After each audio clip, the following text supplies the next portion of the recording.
Hey, how are you? Hi, Annette. How are you doing?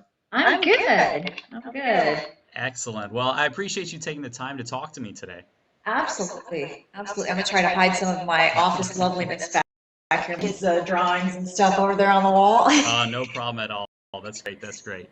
Well, so today, what we're going to do is really focus on, customer experience. Okay. And you, as the thought leader in customer experience, I think will be a great person to talk to and enlighten our viewership at CMO Brain. Okay? Oh, I love it. I love it. Good. Excellent. So Good. I'm going to give a little brief introduction so that people, are familiar with who you are and kind of what you've done, and then we'll kind of go through a few questions, and it's just, open conversation. Okay? Okay. All All right. right. Sounds good. So Annette Franze, who is sitting here with me and talking, is a customer experience thought leader who is passionate about helping to build people-focused organizations.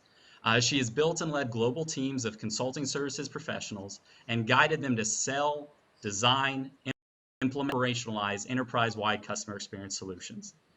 She is a certified customer experience professional, has worked with JD Power and Associates, Mattel, BizRate, just to name a few.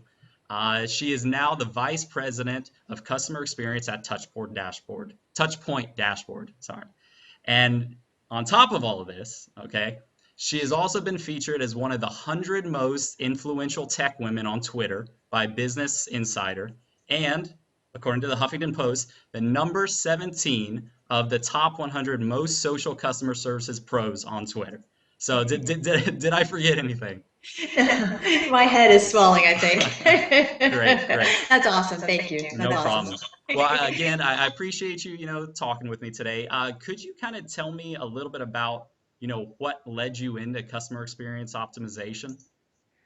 Well, it probably happened a lot of the same way that it's happened for other people. It just, Hmm. I fell into it. You mentioned that I worked for JD Power and Associates. Yep. That was 20 plus years ago, and Okay.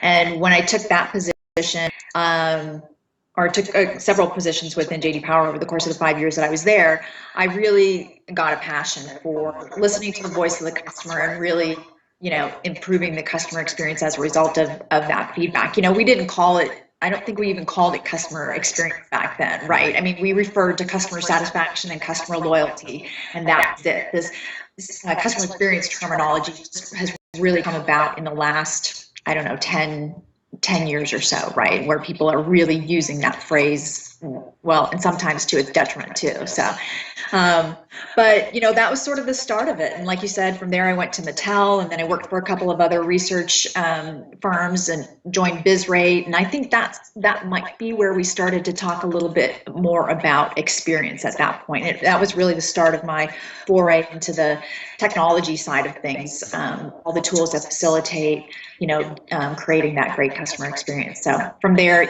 I've been at several BOC, EFM vendors in various leadership and consulting roles. So yeah, so it just kind of started from there and snowballed, and now I'm at Touchpoint Dashboard. It's at a whole different level, and I'm really enjoying it. It's really where I am now, and I know we'll talk about this in a bit, but where I am now is really where people need to start when they're trying to transform the customer experience. Perfect, perfect.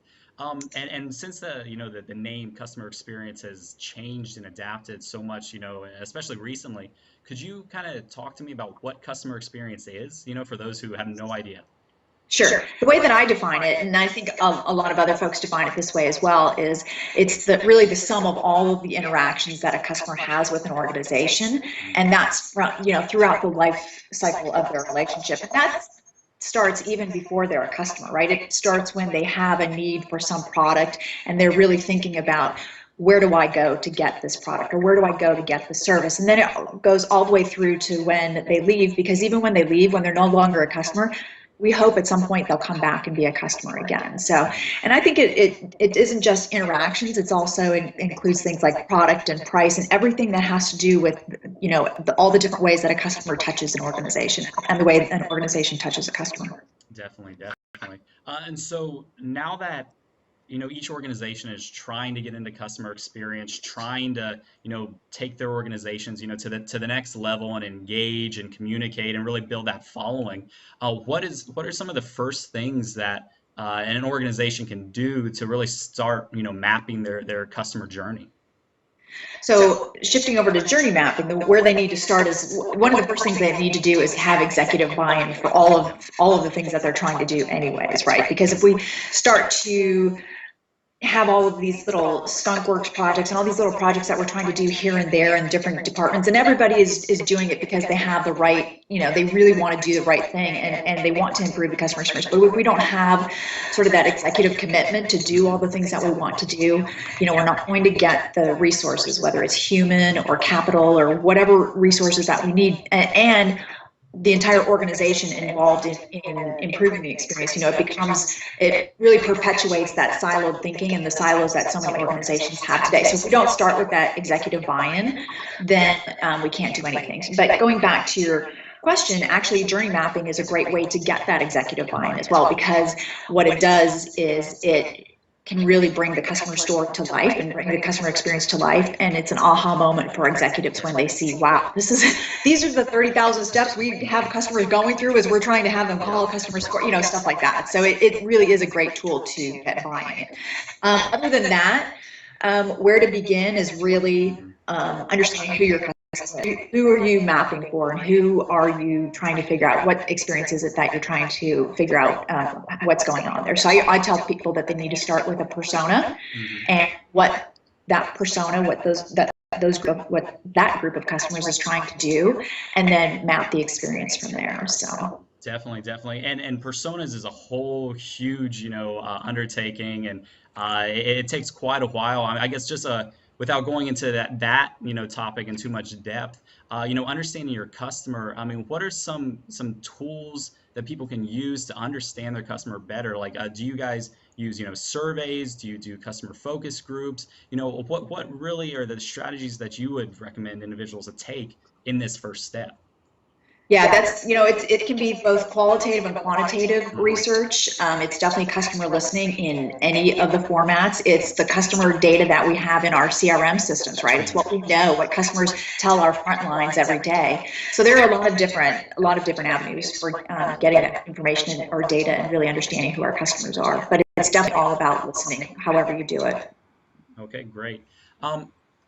How does, this is kind of shifting a little bit, you're the vice president at Touchpoint Dashboard, and it sounds like it's one of the first systems or first dashboards out there that really help people map this journey without, I guess, manually putting up a billboard and putting sticky notes on there and everything like that. Could you talk to us about how Touchpoint Dashboard actually helps in this process, and then what does it do? Absolutely. It's a purpose-built software, right? It was built because people are using that butcher paper and sticky notes for their journey maps, but most of the time that's where it ends, right? And really journey maps are just the beginning. So Touchpoint Dashboard, because it's an online software, it's a SaaS platform, allows people, once they build the map within the system, allows them to collaborate, because you can give different viewers or different users access to go in there and collaborate, and they can also share. It's very easy to share because it's online, or you can just PDF your map and email the file or whatever, which you can't do with something that's hanging on the wall. The other thing is that it makes it easy for people to update their maps. So I think those are three really big rules about maps: is that they have to be collaborative in terms of how they're created and then shared. And then also they're not a one and done. I mean, they have to be updated as you're updating the experience, and as your business evolves and as your customers evolve, the maps have to be updated as well. So it just makes it really simple to do all those things. Fantastic. And this is kind of going back to mapping and everything. Why should an organization map their customer journey? I mean, that's we're talking about it, and a lot of higher level organizations know about it. But let's say you're a startup and you're just like, okay, what I want to do is just sell my product. I want to sell it. They jump into that. They launch their e-commerce business, and they're like putting all the ads out there and everything. But why should they take the time to sit there and actually go through the customer mapping stage? Yeah, that's a really good question, and I have two answers to that. The first one is, and this is something that I've been saying a lot, people probably get sick of hearing me say this, but I've been saying it a lot in the last month or two, is you can't really transform something that you don't understand. And maps help you understand the experience that customers are going through. The other thing is that when we develop processes and let's say it's just something as simple as calling support, and we create this, let's just talk about the IVR, the phone tree that we make people go through to get to a live person to get help. We do it based on internal thinking, right? We don't do it based on what the customer is and who they are and how they use the system and what their needs are and what they're trying to do. And so maps really help. They're an eye opener, right? They help you see, oh my gosh, we have them doing 20 clicks just to get to a live person, right? And how ridiculous is that? So I think those are two key messages for mapping. Okay, perfect. And I guess, the last question that I have for you is, if there was one piece of advice that you could give to the CMO Brain community, what would that be? Well, interestingly enough, this is, we've been talking about the customer experience, but I think the biggest piece of advice that I could give outside of what we've already talked about is to focus on the employee experience, because the employee experience does drive the customer experience. We know that there's a ton of research out there to prove that that is the case. And so a lot of times the employee experience is an afterthought, or people don't even think about the fact that we need to focus on the employee experience and what its impact is on the business. So that's my advice, is to focus on the employee experience.